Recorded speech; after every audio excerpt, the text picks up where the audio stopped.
Et bonjour France, écoutez, aujourd'hui je vais parler d'art martial. D'où vient le mot art martial, les arts martiaux? Ça vient du dieu Mars, le dieu de la guerre. Donc de la guerre, ça veut dire que tu es en train de te préparer quand il y a la guerre, tu y vas. Voilà. Donc pourquoi je parle des arts martiaux? Simplement, c'est parce que ça me fait penser aux films. Moi, les films d'arts martiaux, j'adore. Franchement, venez chez moi, j'ai tous les Bruce Lee, tous les Jackie Chan, je les ai tous. Umbak, Ip Man, vous les nommez, je les ai. J'adore. Mais ce que j'adore le plus dans ces films, en fait, c'est l'entraînement qu'ils font, etc. Mais c'est surtout la confrontation à la fin. C'est ça qui est important, la confrontation à la fin. Pourquoi je dis ça? C'est parce que vous avez des professeurs d'arts martiaux ou de self-défense qui sont fiers de dire qu'ils font des arts martiaux, il y a la loyauté, cette intégrité, ce respect, etc. Mais en fait, ils ne vont pas jusqu'à la fin. C'est comme s'ils allaient voir le film, mais au milieu du film, ils s'en vont. Non, la confrontation, c'est la reste du film. Donc, allez à défendre ses idées, allez jusqu'au bout. Il faut aller jusqu'au bout, c'est ce que je veux dire, ces gens-là.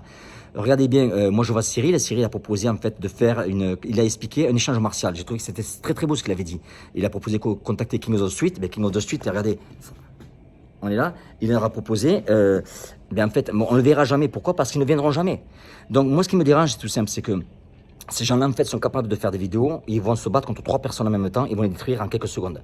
Ils vont se permettre d'avoir quelqu'un avec un couteau en face d'eux, ils vont enlever le couteau, ils vont le détruire en quelques secondes. Donc, la logique, elle veut que si tu peux te battre contre 3 personnes et les détruire, une personne dans la cage, ça va être encore plus facile. Mais ça, on ne le verra jamais. C'est pour ça, en fait, que je fais mes vidéos. Comment se fait-il, en fait, que tous les arts martiaux, en fait, qui sont que ça, karaté, du kung-fu, du taekwondo, du Veda, etc., ils ne sont pas venus après moi et m'insulter, etc. Pourquoi? Parce qu'en fait, eux, ils ne font pas toutes ces bouffonneries que vous voyez sur Internet, c'est exploser, etc., faire ci, faire ça, c'est moi. Ils le font pas, eux.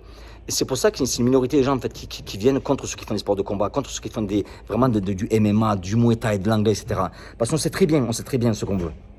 Voilà, donc je voulais un petit peu remettre les pendules à l'heure. Maintenant, pour finir, je vais raconter une histoire. Vous savez, moi je viens du Muay Thai, donc le 17 mars, c'est la journée mondiale du Muay Thai. Pourquoi? Parce que le 17 mars, on célèbre un boxeur qui s'appelle Nai Kanom Tom. Donc Nai Kanom Tom, en fait, c'était un boxeur thaï qui boxait, en fait, à l'époque, c'est au royaume de Siam. Donc c'était même pas la Thaïlande, c'était Siam, le royaume de Siam. Et il s'était fait capturer par les Birmans. Et les Birmans, en fait, pour lui proposer sa libération, ils lui ont dit, tu vas boxer le meilleur d'entre nous. Et il a boxé, il a détruit. Bon, la décision ne leur a pas plu. Et donc, après, par rapport à une question de musique, de White Crew, du diable, etc., ce qu'ils avaient dit à l'époque, ils ont dit, on va t'en mettre les meilleurs. Ils en ont mis 9 boxeurs birmans.